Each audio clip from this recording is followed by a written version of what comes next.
Welcome to the NTU Raymond Song Chair Professorship of Distinguished Research Lecture Series under the Taiwan Bridges Program. It is our honor to invite Professor Eric Maskin as our speaker today. Professor Eric Maskin was awarded the Nobel Prize in Economic Science in 2007 and will later be sharing his experience with us. 各位长官、各位贵宾，今天宋恭源先生顶尖研究讲座台湾桥梁计划诺贝尔奖得主演讲系列即将开始。本场演讲非常荣幸邀请到 Eric Maskin 教授来到台大担任讲者。Eric Maskin 教授在2007年获得诺贝尔经济奖，稍后会和我们分享他的研究经验。First,please join me in welcoming the host today, Professor Chen Wenzhang, President of National Taiwan University, for his remarks. 在那之前，让我们首先邀请今天的主持人，国立台湾大学陈文章校长致辞。Thank you. Nobel laureate Professor Eric Maskin and IPF Chair Dr. Hurwicz and also Vice President from Academia Sinica, Vice President Japan, and Vice President and Dean and faculty, student, and also the guests. Good afternoon. On behalf of National Taiwan University, I'd like to welcome Nobel laureate Professor Eric Maskin from Harvard University to deliver the lectures, the Raymond Song of Distinguished Lecturers at National Taiwan University. And it is also the part of the Taiwan Bridge program that we have enjoyed the lecture series very much. Every lecture we have a lot of attendance and the question and answer is quite active. So I believe today we will enjoy the lecture from Professor Maskin. In particular, his that his contribution is very significant in the case of mechanism design theory, and in particular in the case of the game theory and the incentive and contract theory. I think a lot of our scholar, professor, and student, they are interested in that. Even me, I'm interested in that too. Yeah, so I did study economics when I was an undergraduate student. Anyway, I hope that everyone can get the background more on Professor Maskin. So I will have the Dean of Political Science and Economics in my university, Dean Spiros Maniatis, to introduce Professor Maskin. Thank you. 谢谢陈校长的致辞。Please join me in welcoming Dean Spiros Maniatis from National Taiwan University for a few words. 接着欢迎台大国际政经学院院长 Spiros Maniatis 致辞。Thank you so much, President Chen, Professor Maskin, respected colleagues, distinguished guests and students, good afternoon. First and foremost, on behalf of National Taiwan University, I would like to extend a sincere and warm welcome to all of you for taking the time to join us for this second event of the NTU Raymond Song Chair Professorship of Distinguished Research Lecture Series. I want to express our deep gratitude to Mr. Raymond Song, founder of the Lighton Group, for his generous donation and continued support in establishing this lecture series since 2023. This initiative provides the invaluable opportunity for our NTU faculty and students to engage and interact with Nobel Prize winners across various disciplines throughout 2025 and 2026. This lecture series is also a key component of the Taiwan Bridges program, which is executed in partnership between the International Peace Foundation and Taiwan's academic and research institutions. The Foundation firmly believes that education is the basis for peace, and it is dedicated to fostering long-term cooperation between Nobel laureates and academic institutions around the world. I would like to specifically thank the chairman, Mr. Uwe Morovec, for his outstanding efforts. In our first lecture last month, we had the honor of hosting the 2010 Nobel laureate in physics, Professor Sir Andre Geim. Today, we're privileged to welcome and listen to the 2007 Nobel laureate in economic sciences, Professor Eric Maskin. Professor Maskin is currently the Adams University professor at Harvard University, holding professorships in both the Department of Economics and the Department of Mathematics. He earned his bachelor's and doctoral degrees in mathematics from Harvard and served as a postdoctoral fellow at Jesus College, University of Cambridge. He's a respected fellow of the National Academy of Sciences, the American Academy of Arts and Sciences, and the Royal Society. In 2007, Professor Maskin, along with Leonid Hurwicz and Roger Myerson, was awarded the Nobel Memorial Prize in Economic Sciences for their pioneering work on mechanism design theory. His research spans game theory, contract theory, social choice theory, political economy, and income distribution. And his findings have profoundly impacted modern economic theory and policy design. Today, Professor Maskin will deliver a lecture titled Why Globalization Has Failed to Reduce Inequality, where he will explore the complex relationship between globalization and inequality. This is a phenomenon that puzzles most of us. Why hasn't this seemingly meaningful effort of international cooperation made the world more just and better for all? Professor Maskin has a long-standing commitment to examining how institutions and policies can promote more inclusive societies and fairer development. This is a topic of significant concern to all of us here today. We're extremely excited to hear Professor Maskin's insights and look forward to the discussion session afterwards. So without further ado, please join me in extending a warm welcome to Professor Eric Maskin. Thank you. Thank you, Dean Spiros Maniatis, for the remarks. Now, ladies and gentlemen, please join me in welcoming today's speaker, Nobel laureate in economics, Professor Eric Maskin.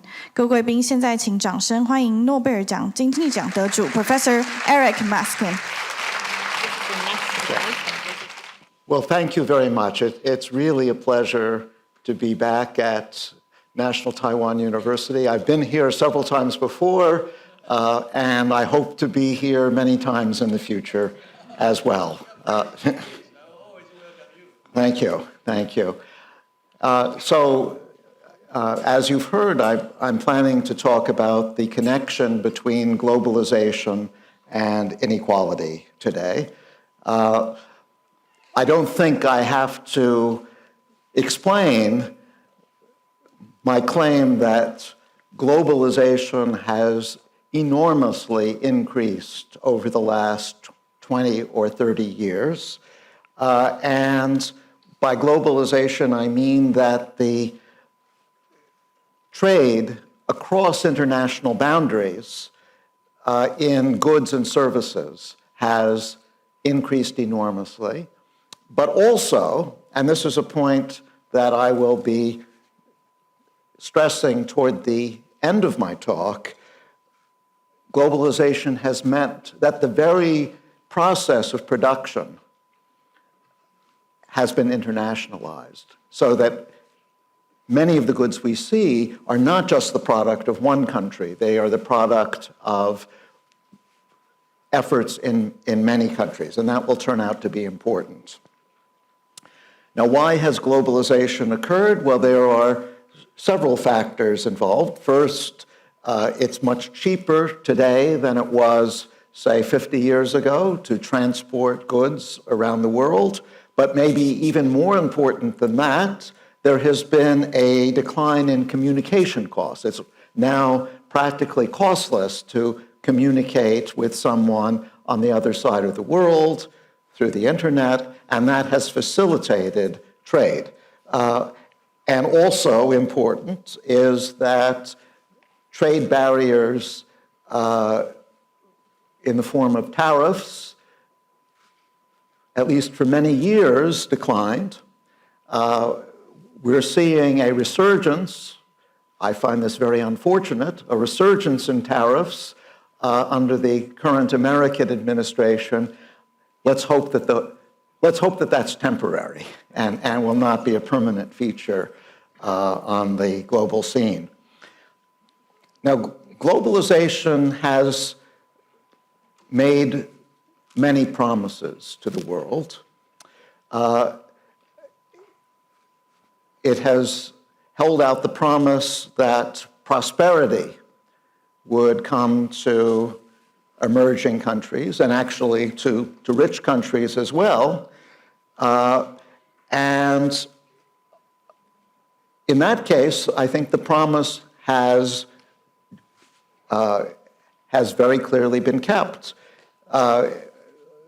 You have only to look at China and India, which have had enormous growth rates over the last decades, and that's mostly because of globalization, the fact that they can trade with countries around the world. Taiwan, too. Taiwan is a rich country, but Taiwan has also benefited from globalization. The fact that the whole world wants its semiconductors has been a boon to the Taiwanese economy. But globalization has made another promise which has not been delivered on, and that was to decrease inequality, to decrease the gap between the haves and have-nots, especially in poorer countries, emerging economies. In fact, we've seen just the opposite. The income gap in China is bigger than ever. The income gap in India is bigger than ever. The income gap in Brazil is smaller than it was a few years ago, but it's still pretty big. So that is going to be the topic that I want to concentrate on today. Why has inequality increased in emerging economies due to globalization? Inequality, of course, is a topic of interest around the world. Inequality has increased in the United States as well, my own country, and actually it was that increase in inequality which contributed in an important way to the election of Donald Trump. He exploited the fact that people were dissatisfied by inequality. Sad to say, he didn't provide any solutions to that problem, but he got elected promising to do something about it.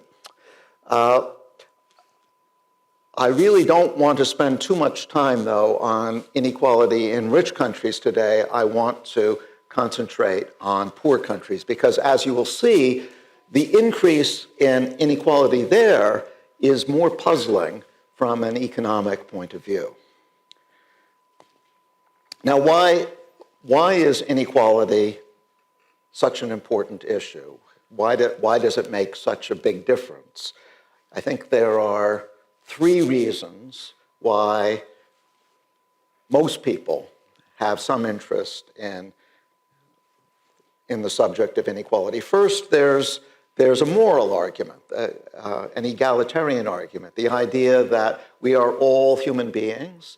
Human beings all deserve the same rights, and if there are vast inequities between incomes and wealth within a country, that offends our moral sensibilities. But even if you don't accept that argument, there's the idea that by decreasing inequality, we can help to eradicate poverty. If in China, for example, we can elevate hundreds of millions of people out of destitution, that's very good for ending poverty, and at the same time, it helps reduce income inequality in China. Now, it actually turns out to be more complicated than that for reasons that I will be coming to. And then finally, even if you don't care about egalitarianism or poverty per se, simply as a practical matter, reducing inequality improves political stability.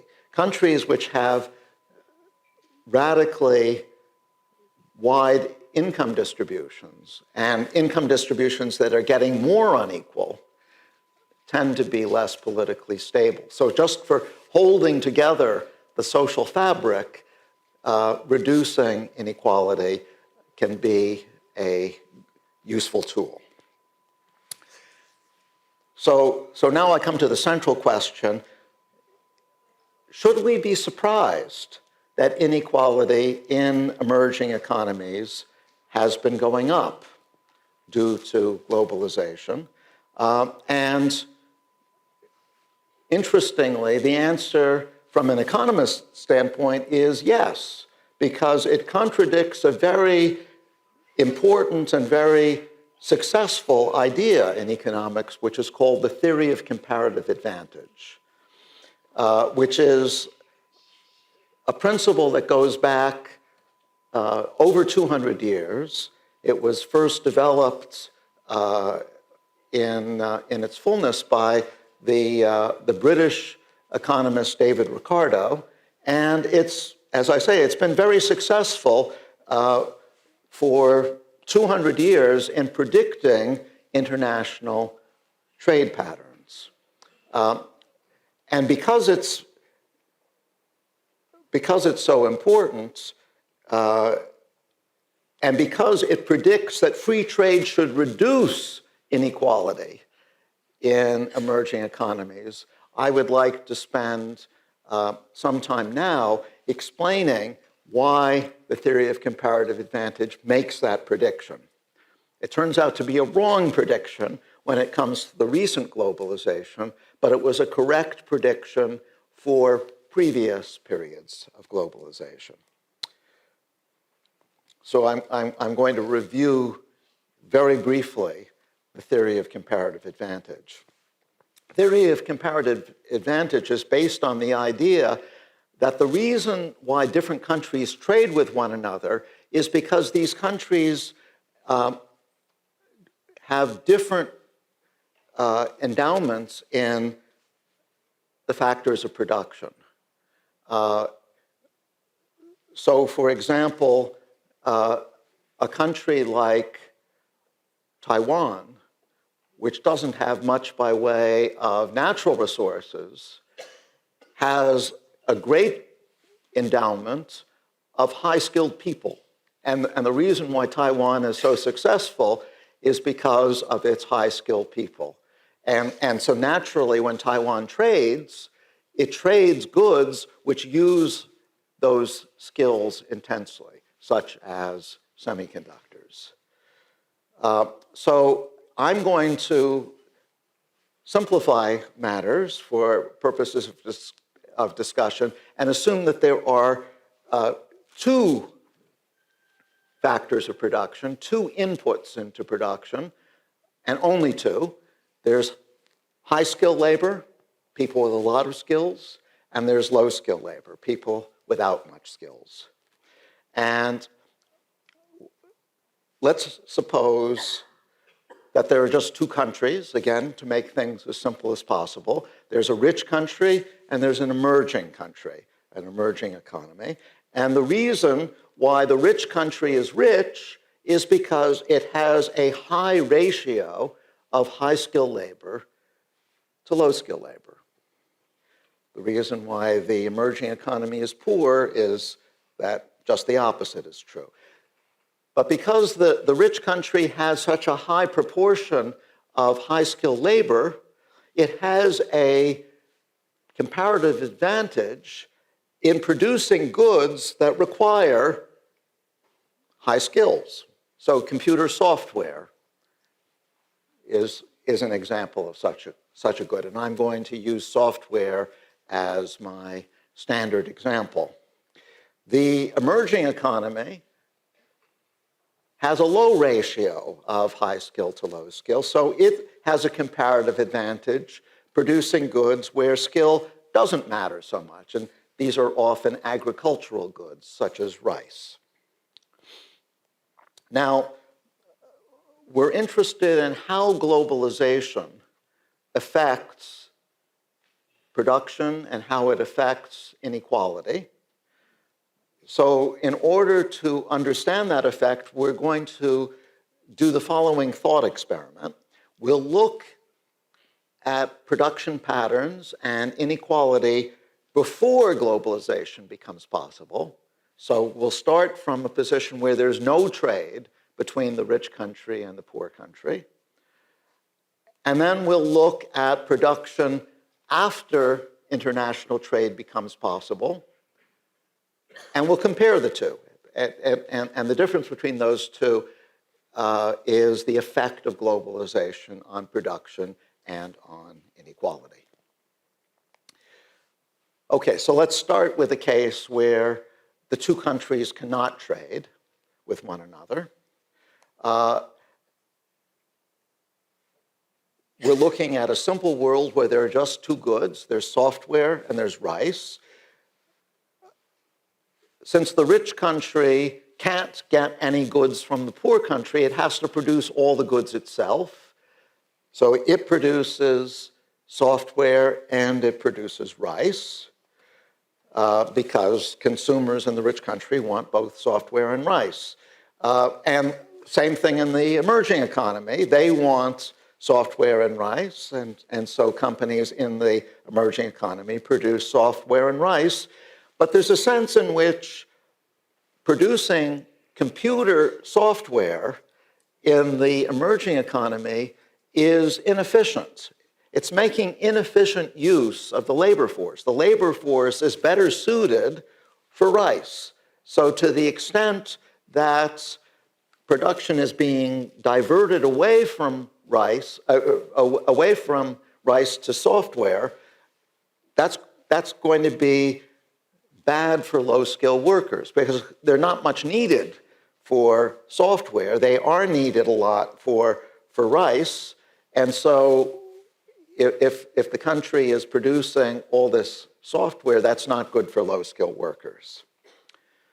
And that means that low-skilled workers, before trade between the rich country and the poor country becomes possible, will be fairly low.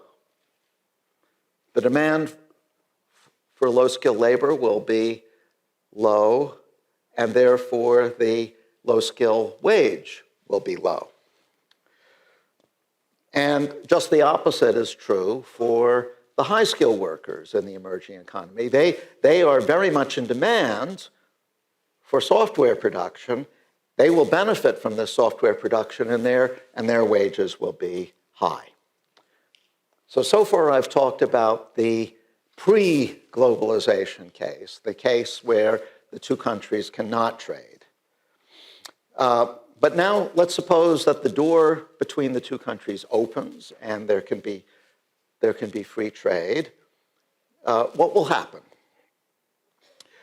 Well, now the rich country no longer has to produce its own rice.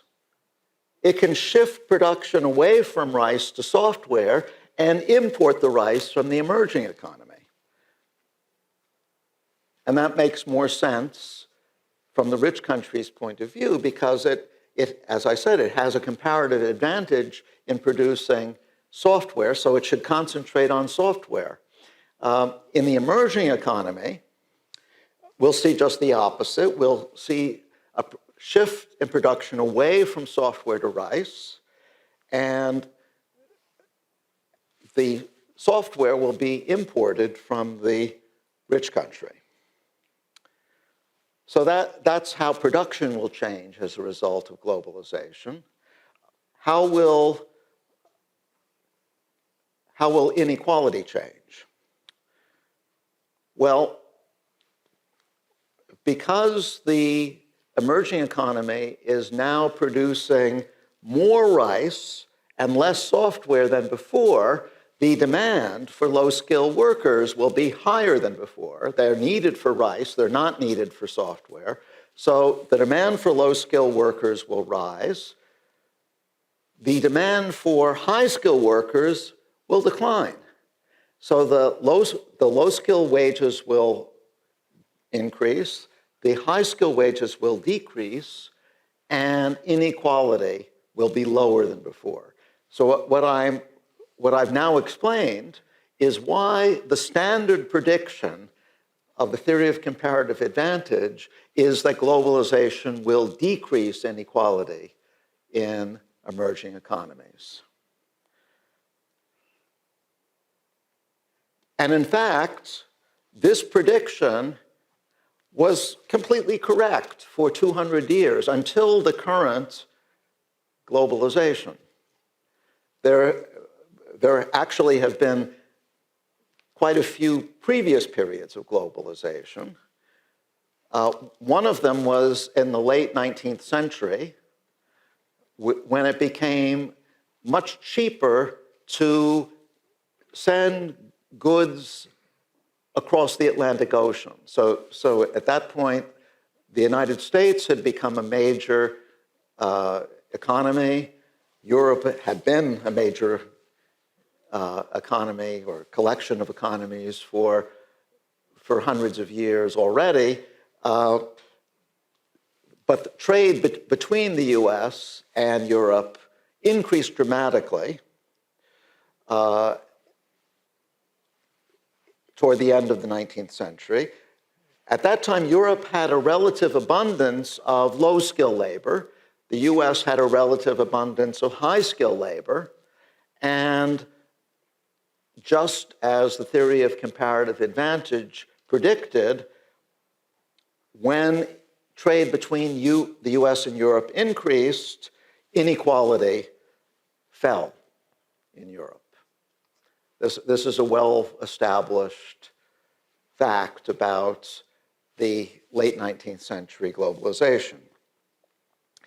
But unfortunately, the theory of comparative advantage has been less successful for the current globalization. I'm going to ignore the first prediction on that slide. I want to concentrate on the second prediction, which is the one that we've already seen, that globalization should decrease inequality in emerging economies. That prediction has simply not come true. So the fact that comparative advantage theory was not working well inspired Michael Kremer and me. Michael Kremer is a well-known development economist. In fact, he won the Nobel Prize for that a few years ago. But even before he was recognized by the Nobel, he and I worked on an alternative theory to the theory of comparative advantage. And that's what I want to show you today. So what is different about the current globalization from previous periods of globalization? Why is now different from the late 19th century when it comes to globalization? And what we want to suggest is the difference is that now we see the internationalization of the production process itself. Think of computers. A computer is the product of an international collaboration. The computer might be designed in the US, it might be programmed in Europe, the chips probably come from Taiwan, and then the computer itself is assembled in China. So many countries are involved, and computers are just one example out of thousands where an international collaboration is required. So that's an important ingredient of our alternative theory. And another important ingredient is that now we're going to expand from just two possible skill levels to many possible skill levels. In fact, for the talk I'm giving today, I'm going to suppose that there are 4 skill levels. We need more than 2 to make this story work. But other than those 2 changes, I'm going to stick with the same kind of thought experiment that I did a few minutes ago for the theory of comparative advantage. That is, I'm going to continue to assume that there are just 2 countries, a rich country, a poor country, and I'm going to assume that the rich country is rich because it has workers of higher skills. Let's call the skill levels A, B, C, and D, where A and B are the higher skills, and C and D are the lower skills. So the rich country is rich in A and B workers. The emerging country has mostly workers of skill level C and D. So A is bigger than B is bigger than C is bigger than D. Actually, everything I say would still work even if C were bigger than B. So that's not essential to the argument. And this is a story which is going to concentrate on production. As I said, the one key element of this theory is that it's been the internationalization of the production process which explains the increase in inequality. So imagine that if you're producing a good, like a computer, different tasks have to be performed. And again, to simplify matters, we'll assume that there are just two tasks. There's a managerial task, which is sensitive to skill. You want managers to be highly skilled people. And there's a subordinate task, which is less sensitive to skill. So it might suffice to have a lower skilled person in the subordinate role.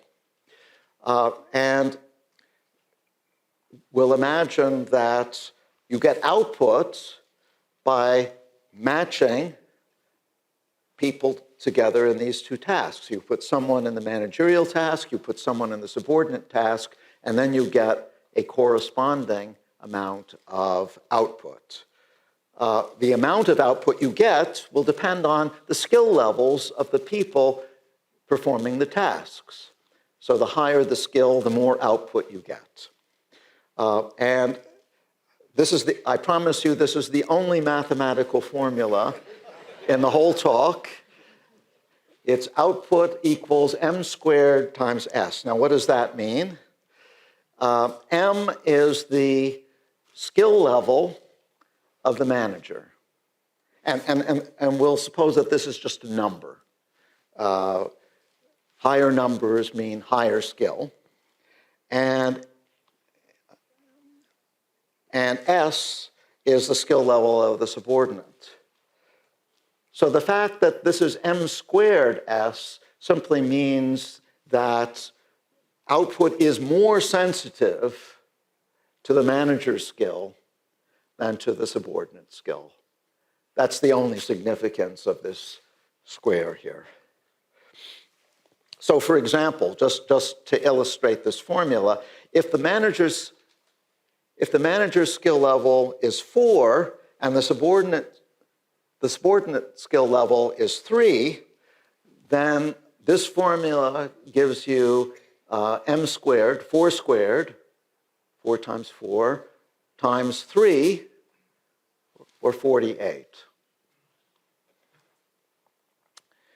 And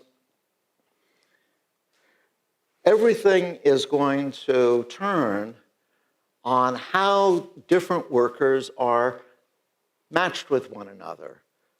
You would expect that in a functional economy, an economy which works well, the matching will be done so as to maximize the output. So let's illustrate that point. Let's suppose that there are let's look at a very small labor force. It just consists of 4 workers. There are 2 workers of skill level 3, and there are 2 workers of skill level 4. Well, there are 2 ways that those 4 workers could be matched. We could match a 4 with a 3 and the other 4 with the other 3.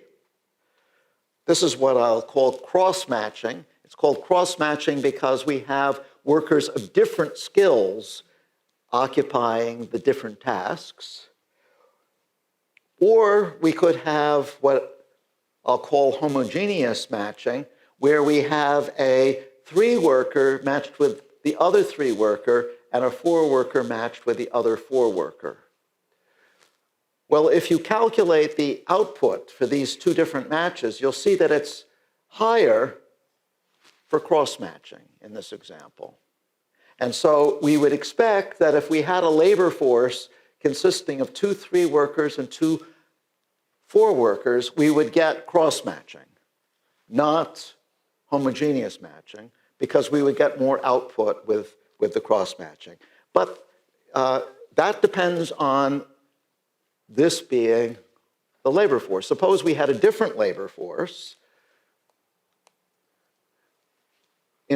still with just 4 workers, but there are 2 workers and there are 2 4-workers. So it's the same as the previous example, but we've reduced the skill level of 2 of the workers from 3 to 2. Now, if you do the calculations, if you compare cross-matching with homogeneous matching, you get higher output with homogeneous matching. You see, there are 2 forces at work in deciding how workers should be matched.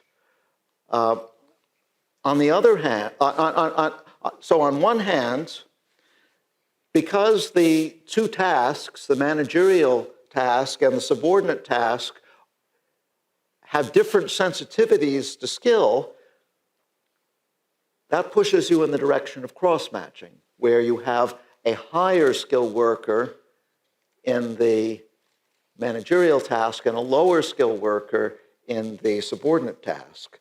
But if the skill levels are too different,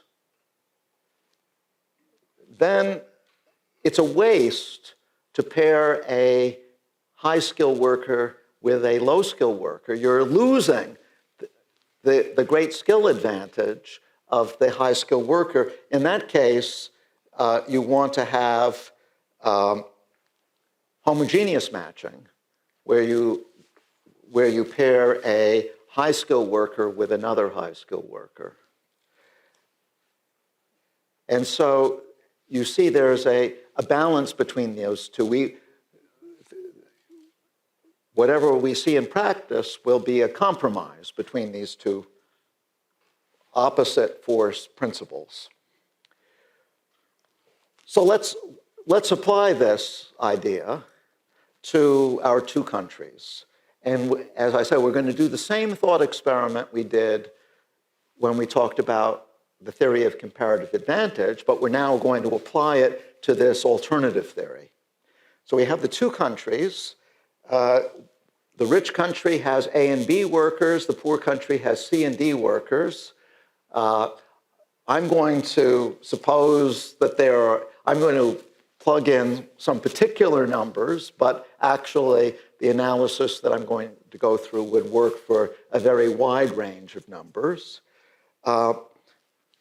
We want to look first at what happens before globalization. Before globalization, you cannot match workers from different countries together. That's what I mean by international production, where you have, say, a manager in one country and subordinates in another country. You can't do that in the pre-globalization days. All of the production has to go on domestically. So what would we expect before international production becomes possible? We'd expect a picture like this, where in the rich country, the A workers are matched with the B workers. In the poor country, the C workers are matched with the D workers. But how does that change once international production becomes possible, we get this picture. So the difference is that now, instead of the C workers being matched with the D workers in the poor country, they're matched with the B workers in the rich country.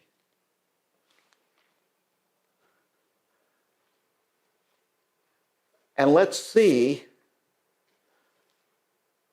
what the implication of this different matching has on inequality and wages.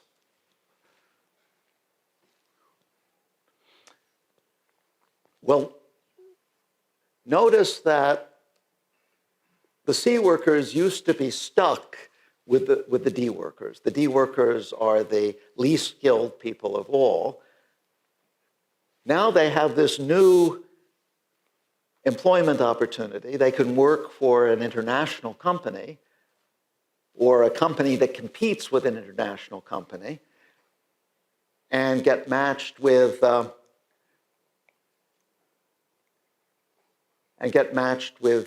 B workers.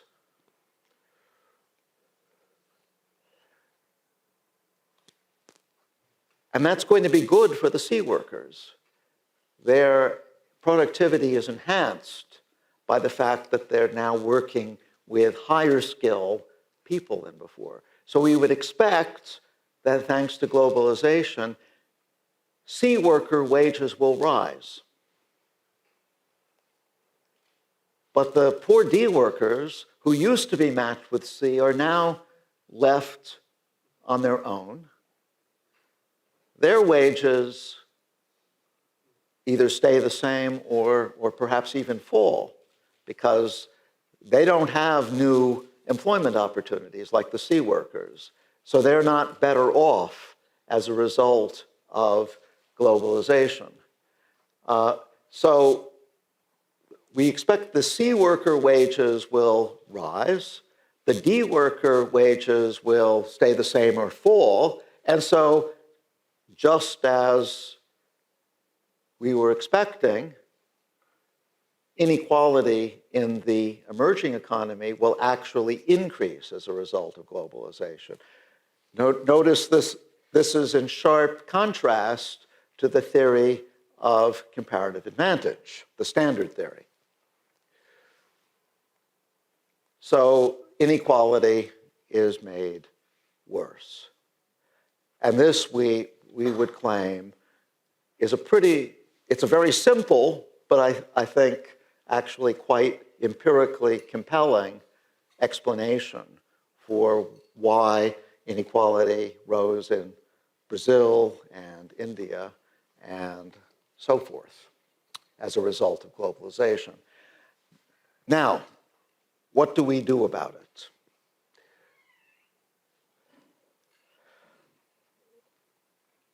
One conclusion that you might draw from this is that we should stop globalization. Because after all, globalization increases inequality. Inequality is a bad thing, so maybe we should stop globalization. I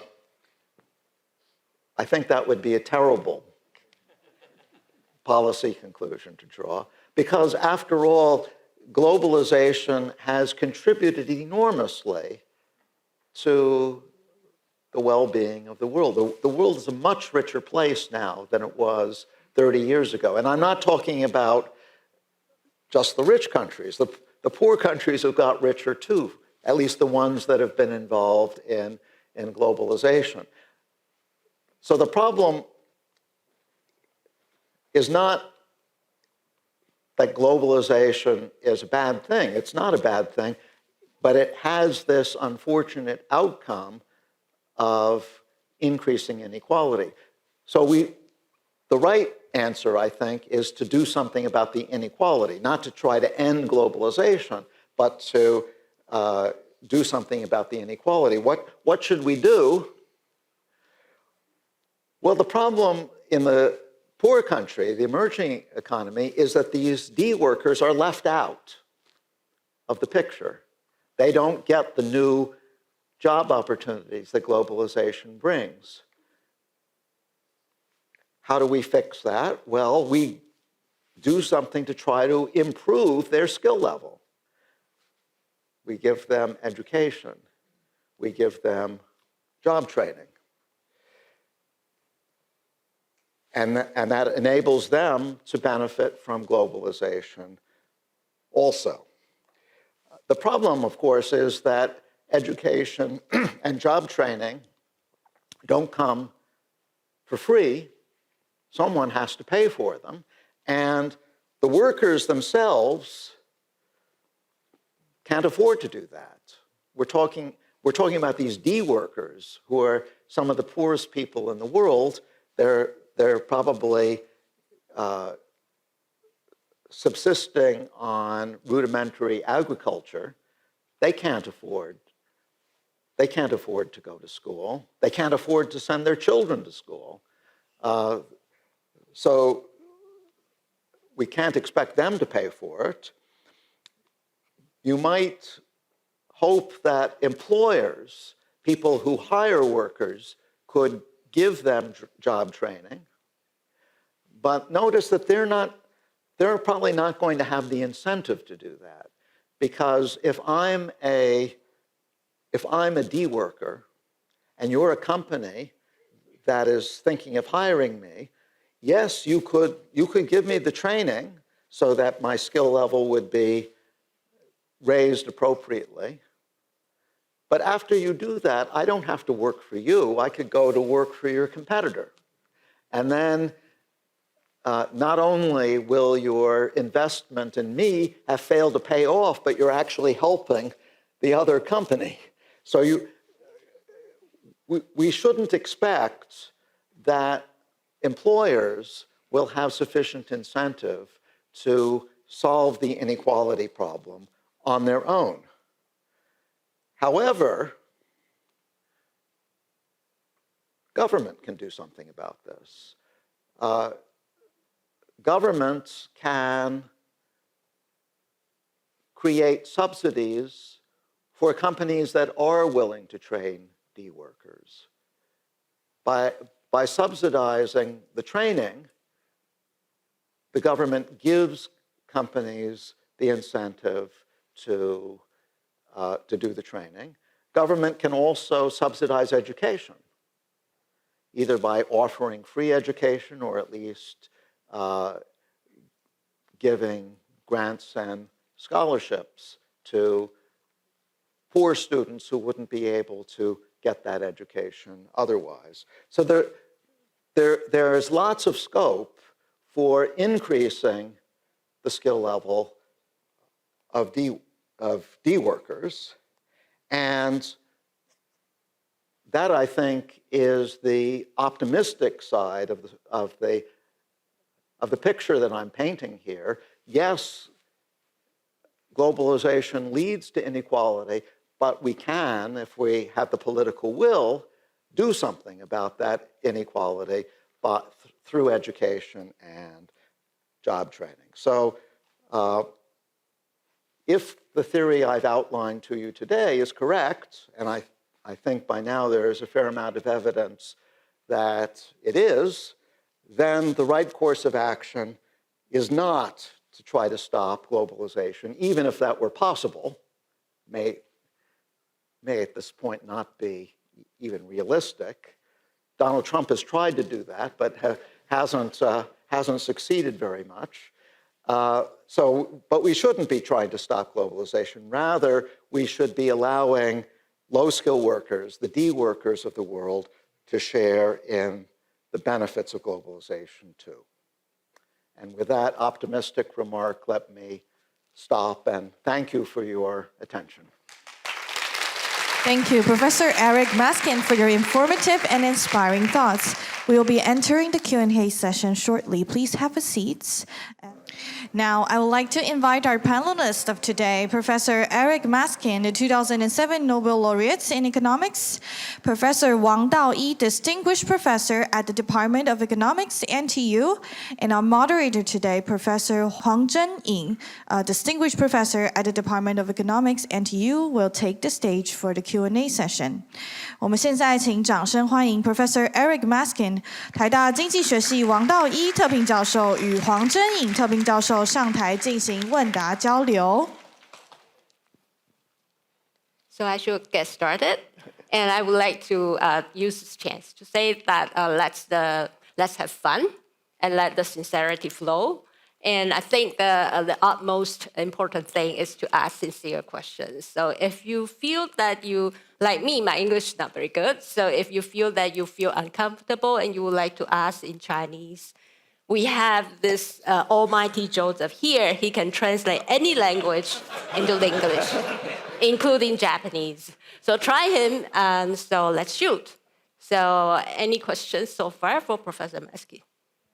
Can you hear me? Yep. Yeah. Thank you for your talk, and I have two questions for you. And my first question is, what kind of workers do the workers represent in the reality? And the second question is that, are there any economic benefits or needs to maintain production in low skill level? If not, then why we haven't seen governments in different countries putting a lot of effort in promoting the production level for the workers? Yeah. So those are two very good questions. Thank you.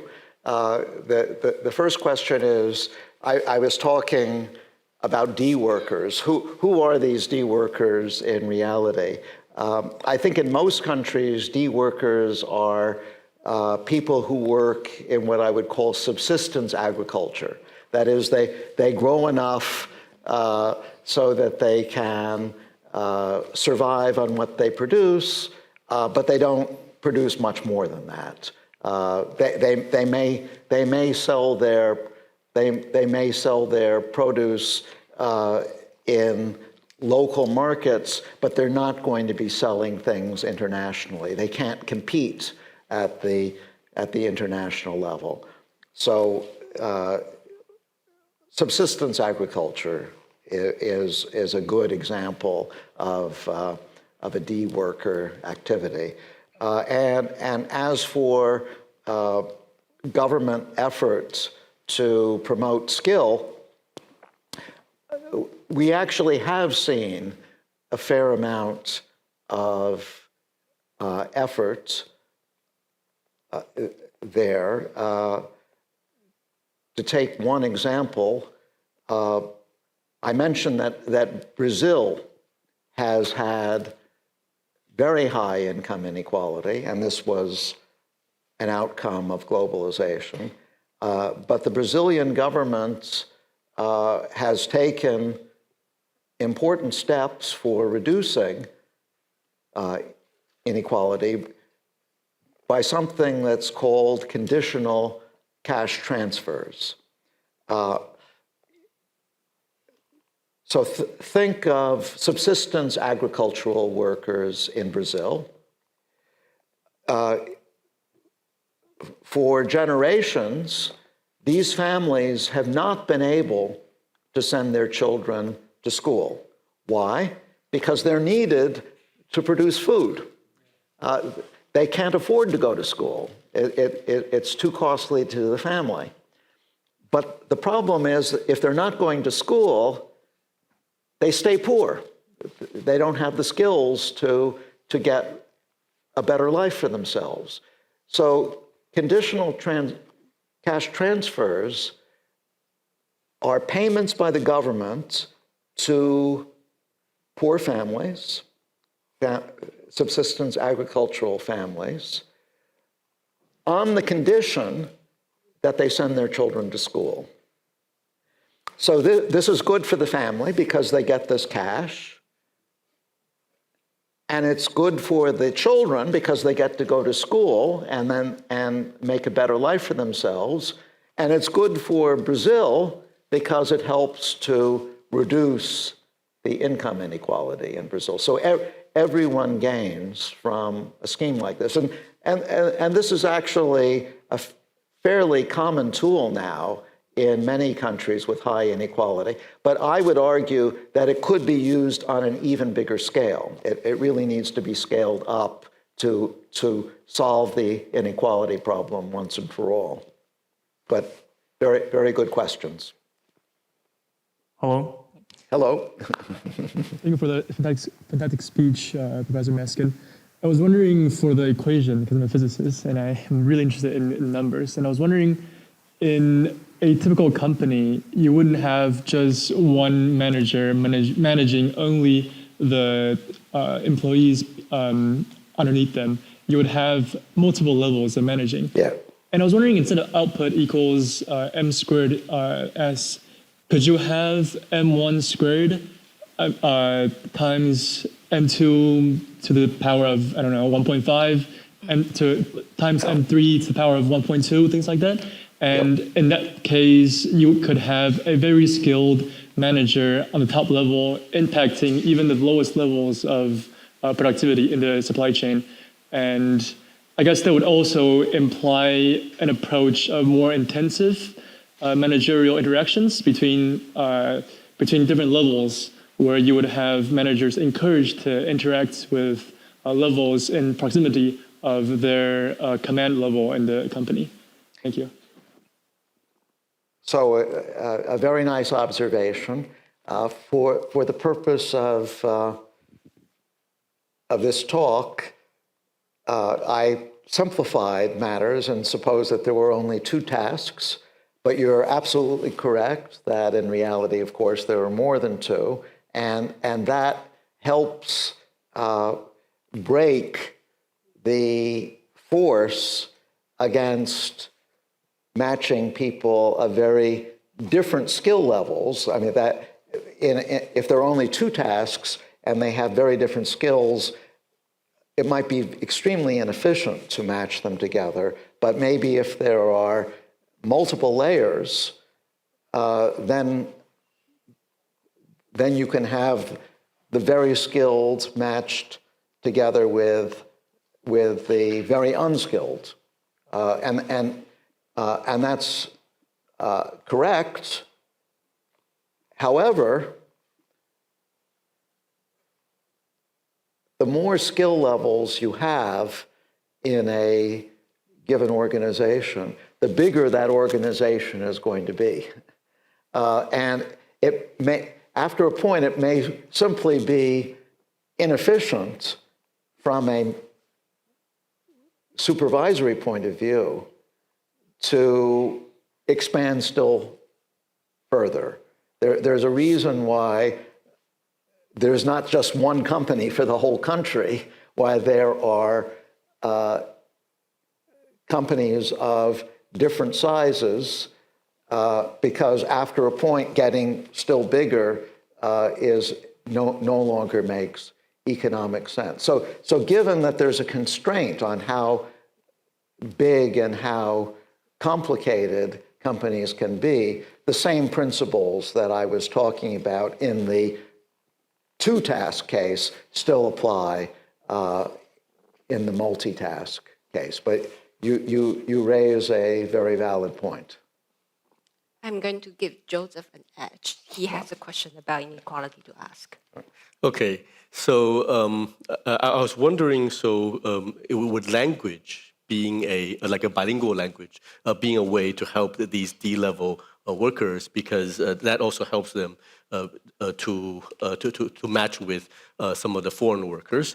This is an important question for Taiwan because we're having this bilingual policy, but a lot of the high school and the middle school teachers complain that this is so useless. Well, actually, a very good example, I'm glad you raised the example of languages, because for many jobs, that is a crucially important skill. one thing that Americans have got used to is if they call their bank, for example, or if they call for technical assistance, they won't actually get someone in the bank. They won't get an American at all. They'll get someone from a call center in India. And the reason they get the call center in India is because there are people in India who have learned English and now are employable as respondents to questions from Americans about their bank balance or about how to turn their computer on.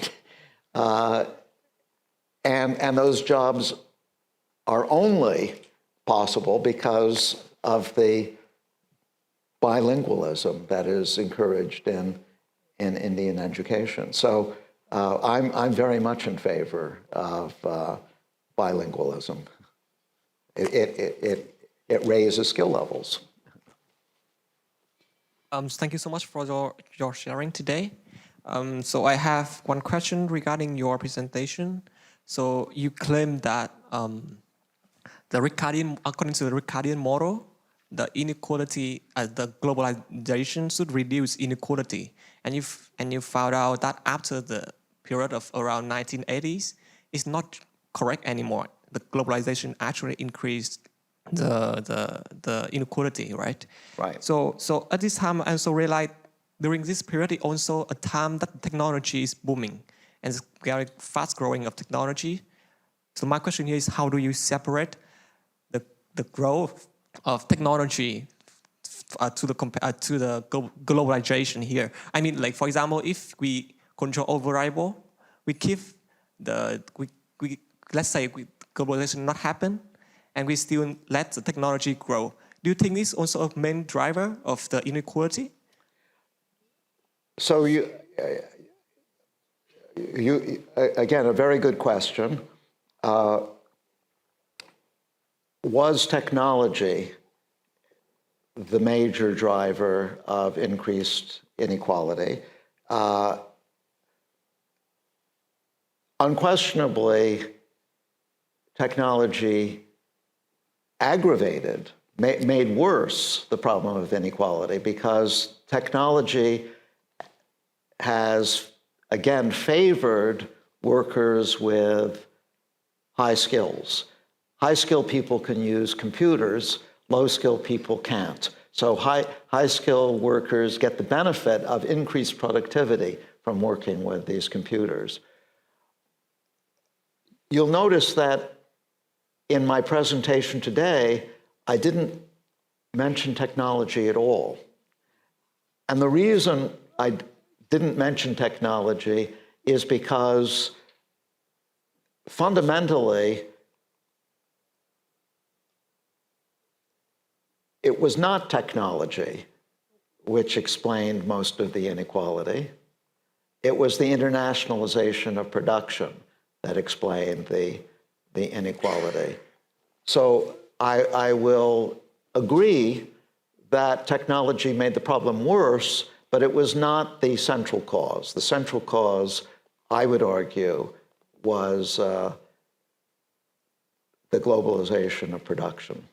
Thank you, Professor Maskin. It's a very impressive talk. I want to ask the previous question. Is that you mentioned it will be very beneficial if we can scale up the investment on worker D in emerging countries. I want to ask which country is going to pay that money, because what we observe in modern world is that the opportunity of educating worker D is opportunity cost of educating worker D in emerging country is really high. Emerging country themselves cannot afford it. But for rich countries, there are many D workers in rich countries themselves. Rich countries will not allow their government to invest on D workers in emerging countries. So who will going to pay that investment? I'm curious about that. Thank you. Well, That's a good question. Emerging economies, of course, are poor, but they're not so poor that they can't make investments in their own people. If you think of the many possible investments that a country like India, for example, could make, there is no investment which would pay off more than raising the skill level of their poorest population. And so they should make these investments. And in fairness to them, they do. There has been a significant subsidization of education in India by the government. All I'm saying is that they could be doing even more. And maybe not all of the investment has to come from the government. Maybe it can come from international organizations. The World Bank, for example, has spent millions and millions of dollars on improving education in developing countries, and I expect that it will continue to do this. The UN makes investments in education. There are lots of possible sources, but I think even in a poor country, the primary responsibility for the population in the poor country is the government of that country. They should be shouldering the major burden in investing in their people. Okay, thank you. I'm going to expose my ignorance. Why in graduate school we don't teach inequality more? I always learn about efficiency, but I learn less about inequality.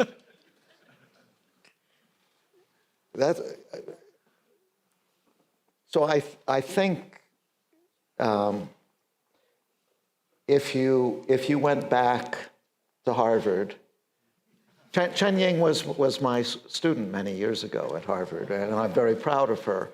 But it was many years ago, and I think if you were back at Harvard now, you would see much more on inequality, and not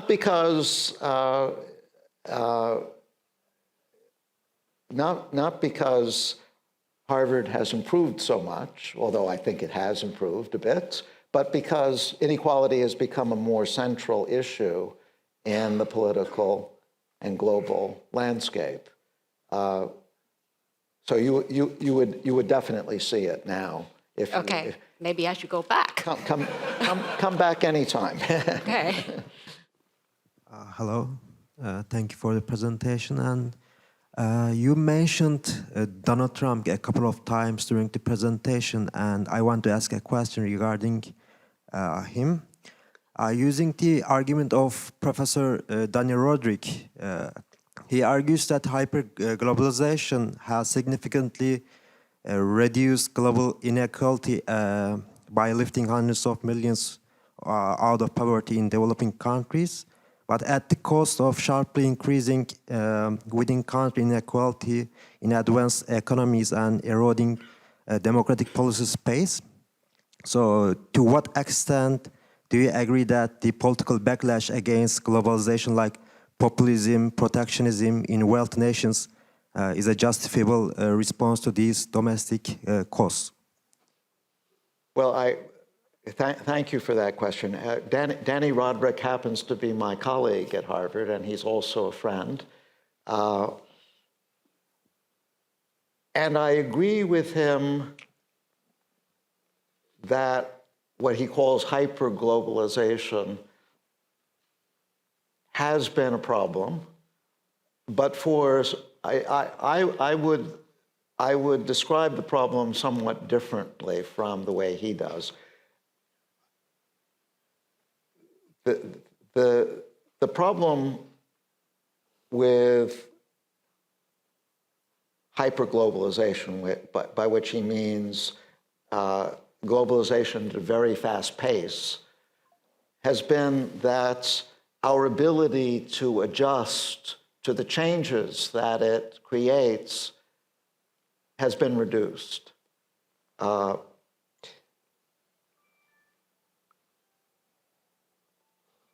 That's also true, by the way, for the changes that new technology have brought. Both globalization and automation have caused a lot of people to lose their jobs. Jobs that some Americans were doing 20 years ago are now being done in Mexico or in India or in China. And some of those jobs are now being done by machines. In the long run, the world will benefit from the globalization and the automation. But in the short run, people lose their jobs. Until new jobs are created, they will be worse off. And it's that fact, the fact that these changes have been disruptive, that I think has caused the reaction to globalization and has allowed, for example, Donald Trump to get elected, promising to help people who have been thrown out of work, but then not offering any solution to that problem.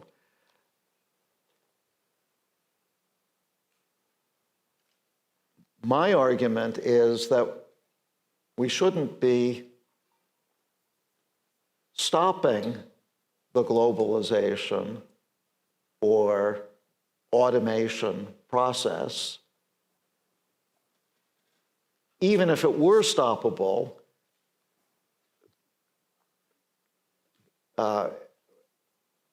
these are such powerful engines of prosperity that we shouldn't stop them, but we do need to do something about the people who have been made worse off as a result of automation and globalization. And so perhaps slowing down the change so that we have a chance to adjust would be a good thing. I'm very fond of historical examples because I think we have a lot to learn from history. Think back to the Industrial Revolution of the late 18th century, early 19th century. This was a time of amazing new technologies that were coming out and revolutionizing the industrial world. Ultimately, this was of great benefit to workers. Real wages in the 19th century in Europe increased faster in those 100 years from 1800 to 1900 than they had increased in the previous 1,000 years. This was owing to new technology. But we forget that those wage increases did not occur right away. What happened right away was that a lot of people lost their jobs. And the wage increases didn't occur until many years later when entrepreneurs finally figured out how to combine the new technology with new kinds of skills for workers. That lesson from the original industrialization, from the original industrialization of the 18th and 19th century should be remembered today when making sure that we take care of people who either lose their jobs or are stuck forever in subsistence agriculture. The historical lessons still apply today.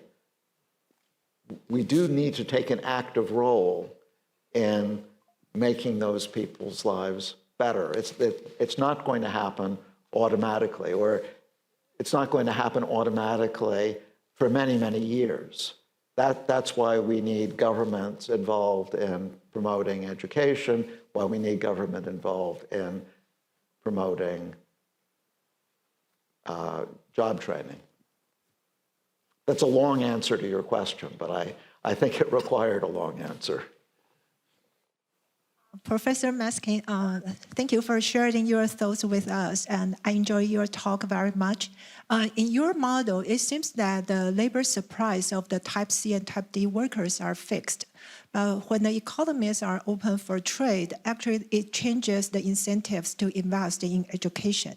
So I believe that those poor, talented students, like Type D workers, they will be willing to invest in education when the economies are open for trade. So even without any government subsidizing education, they are willing to invest more in education. But the problem that they face is that they are not able to borrow.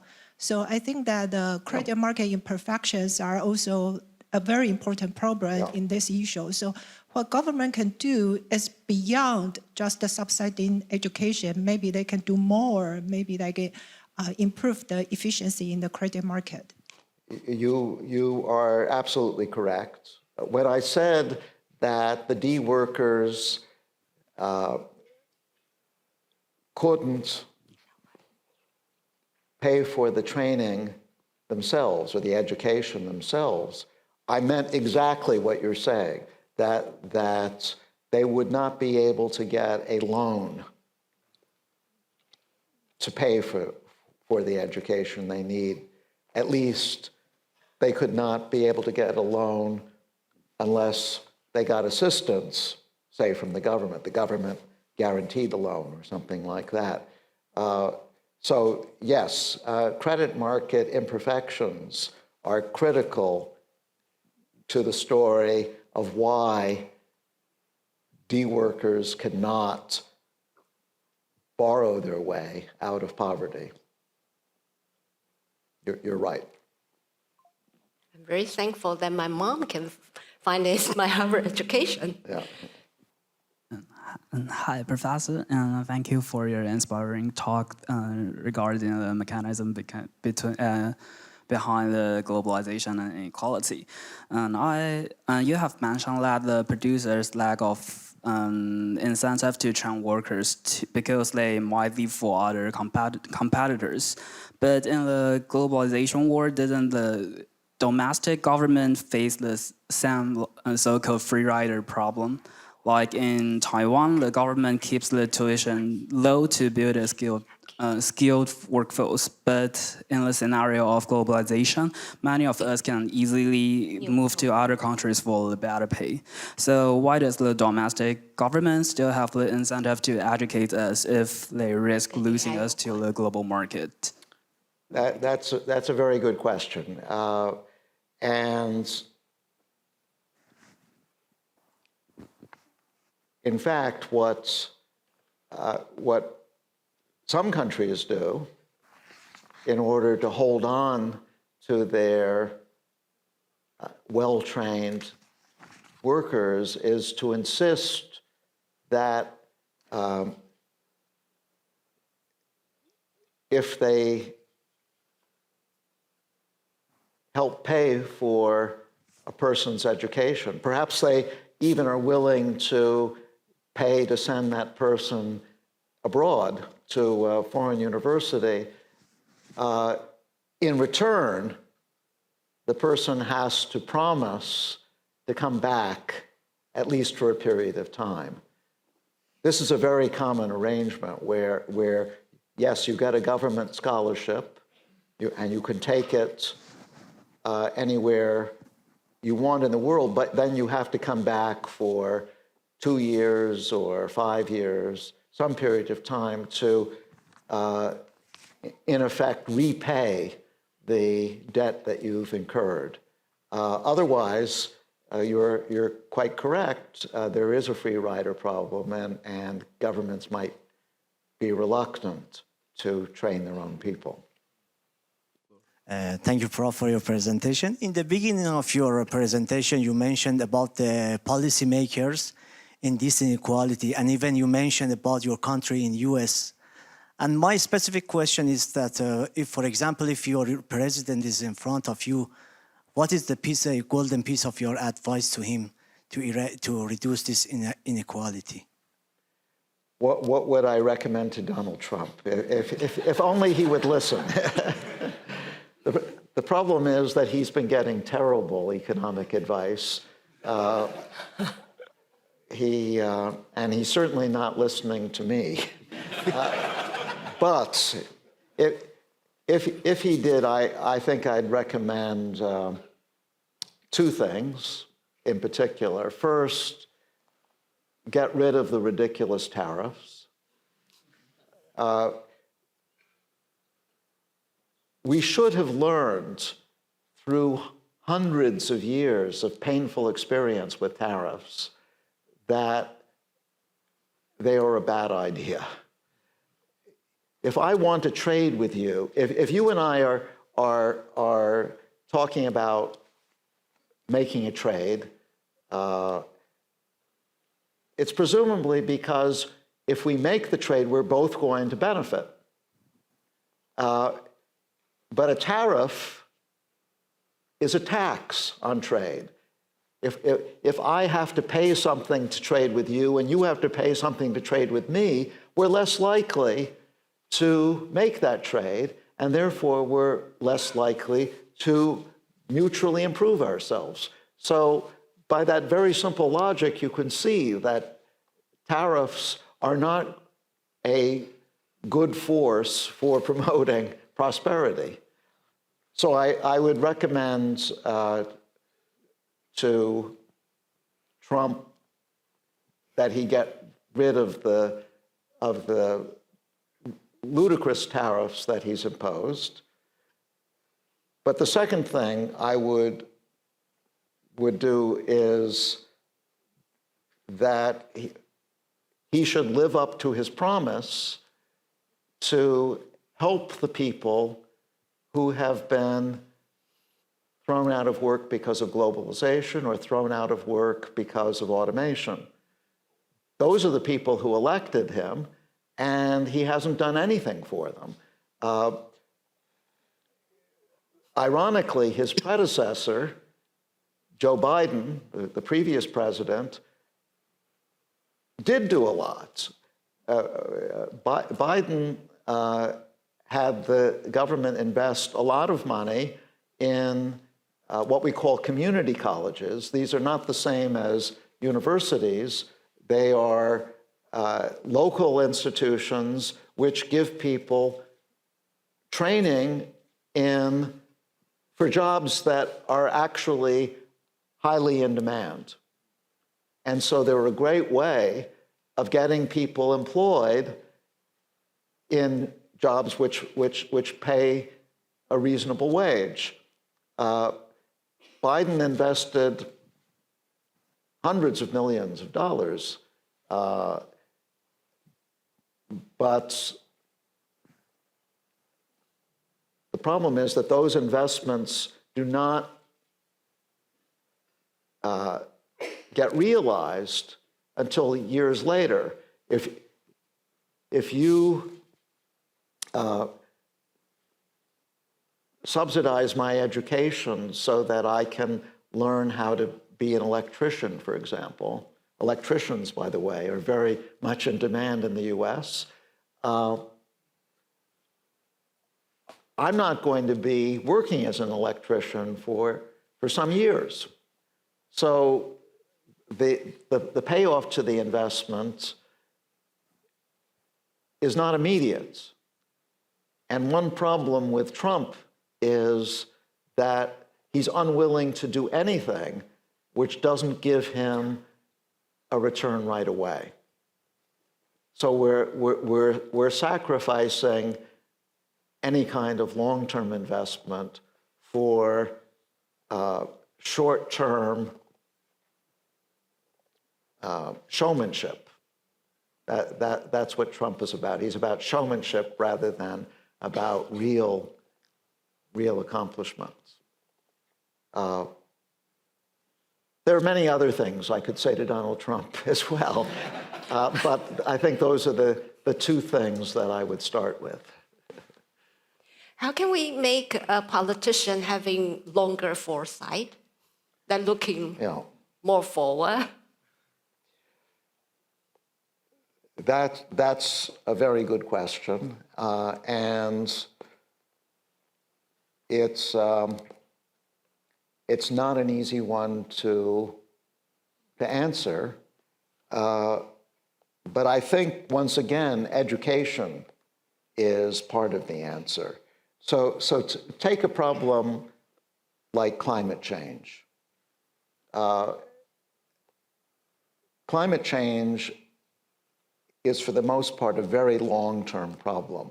The major effects of climate change are not actually going to be felt for many years. And so you might think, well, with politicians interested only in the next election, this will never get done. However, thanks to education, more people than ever understand the problems of climate change, and a well-informed electorate will demand solutions to these long-term problems. So ultimately, we only get politicians of the quality that we deserve because we elect them. If the public is better informed, and education there is the key, I think there's reason to believe they will elect better politicians. Hello, hi. Hi. I'm thinking if the heterogeneity in skill levels within each country is also a reason for international production. So in your example, suppose we, through education, we reduce the gap between type C and type D workers in the emerging country. Mm-hmm. After that, is it possible that the international company finds international production less attractive? They don't want to hire workers from emerging country anymore, probably because those type D workers becomes more expensive, for example. And in this sense, is it possible that although we might still reduce the inequality in the emerging country, how can we be sure that the country overall can still become wealthier? Is it possible that the overall wealth level also decreases after we try to reduce this heterogeneity in skill levels? So that's an interesting question. In fact, in the model I showed you, increasing skill levels is always a good thing for a country. They will always be able to produce more as a result of increasing skill levels. And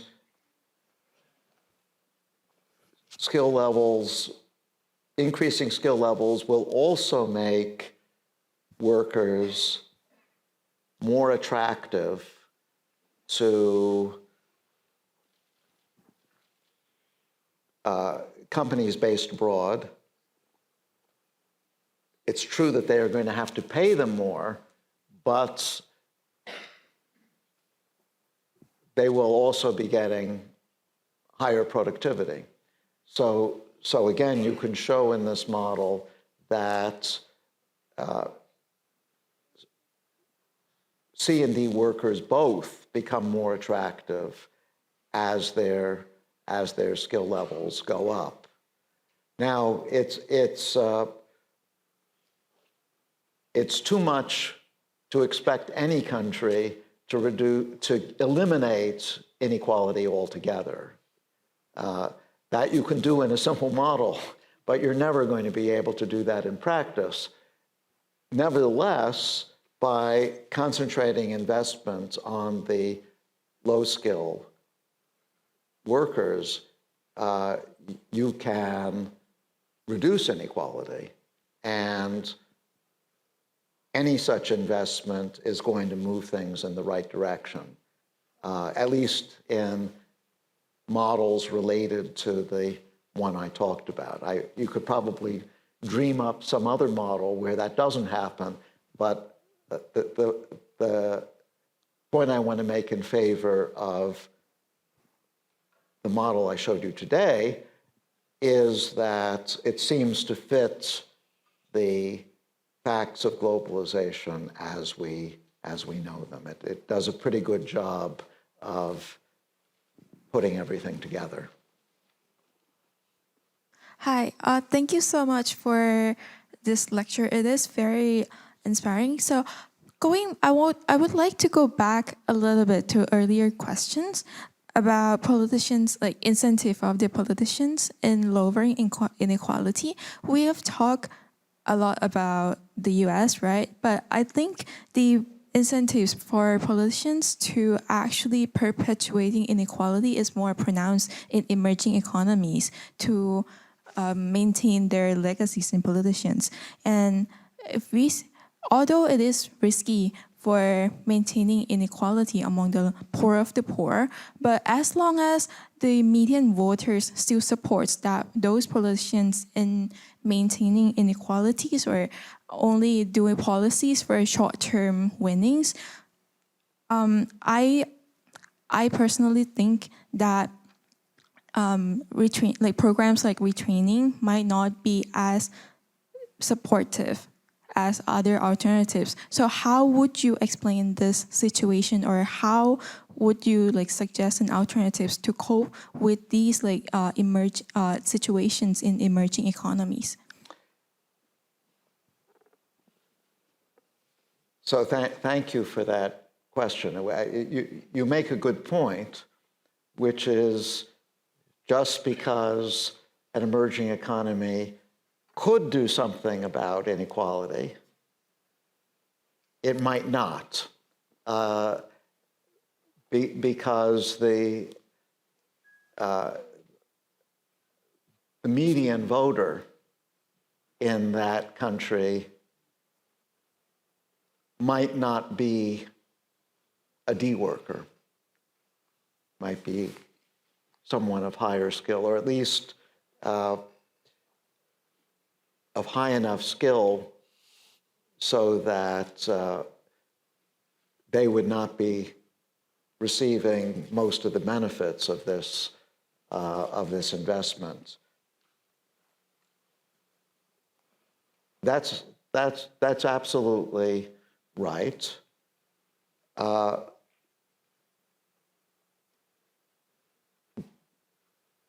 that suggests that, and this came up in a previous question, that suggests that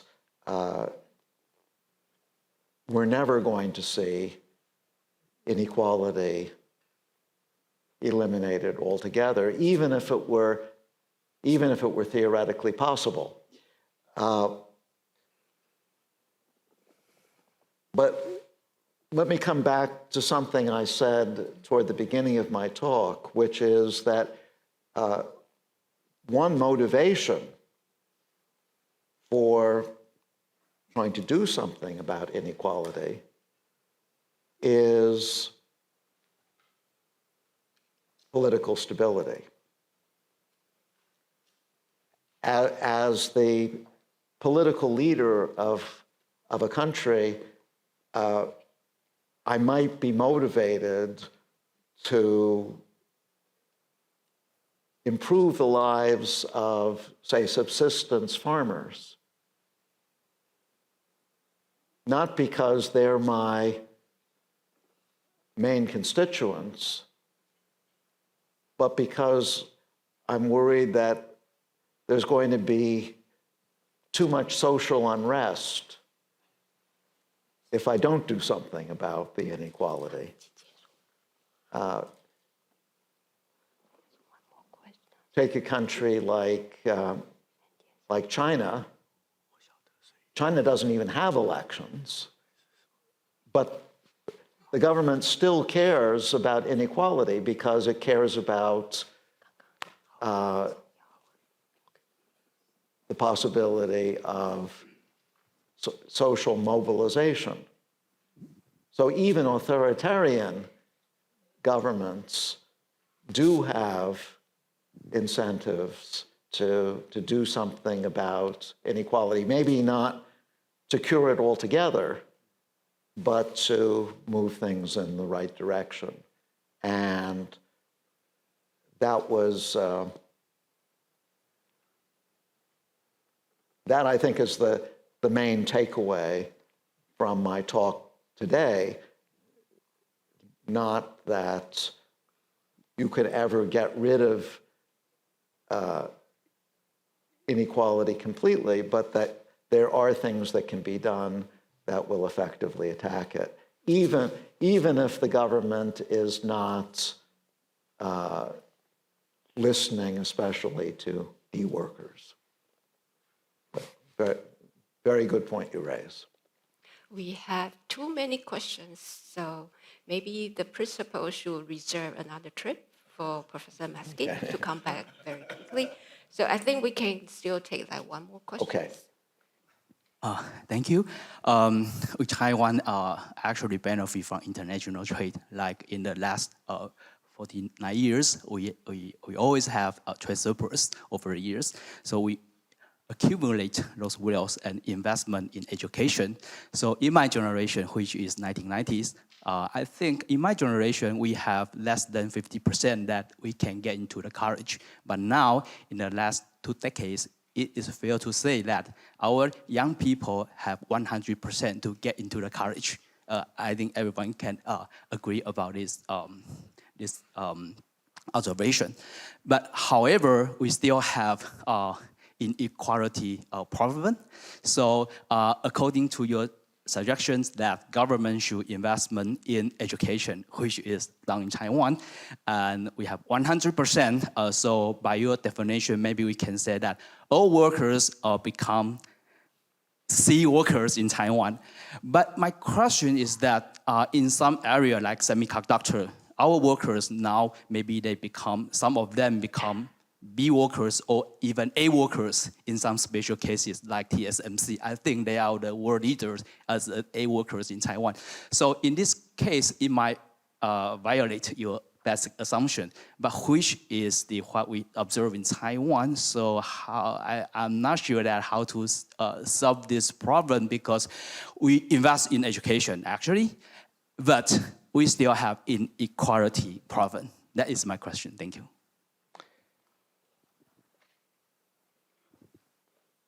So I'm not, I think it would be presumptuous of me in talking to an audience of people who know more about the economy of Taiwan than I do,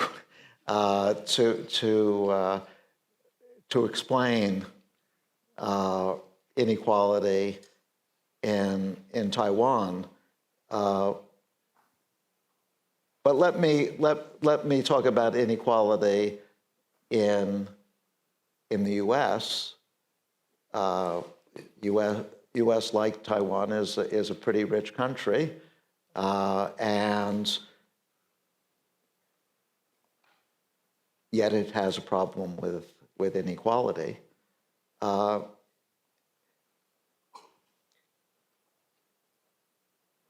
And in the US, it's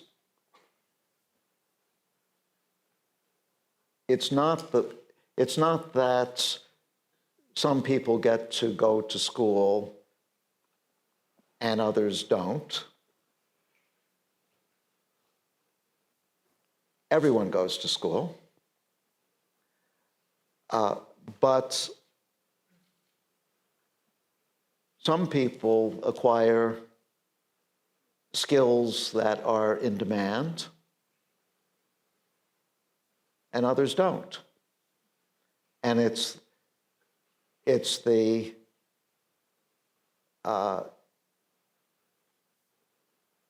ones without skills, the people without skills, who are the resentful ones. Maybe they had jobs before and they lost them, or maybe they weren't able to get a job in the first place.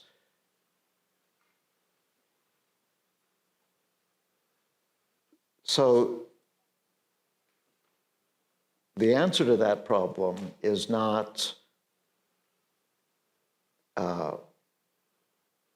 education per se, because as I said, everyone is educated, but rather education in skills that are actually in demand. And I was applauding our previous president, Joe Biden, for taking an important step in that direction by allocating money to community colleges where people do learn skills that are in demand now, but where the payoff is not immediate. It comes with a lag of at least a few years. For all I know, community colleges might be the solution to Taiwan's inequality problem too, but I'm not expert enough in inequality here to say that with much confidence. So I'm very willing to say it about the US. Perhaps that lesson translates into Taiwan. We have to conclude here. Okay. So thank you very much for the very sincere and thoughtful, insightful exchange. Thank you. Thank you, Professor Eric Maskin, Professor Wong, and Professor Huang for the wonderful discussion.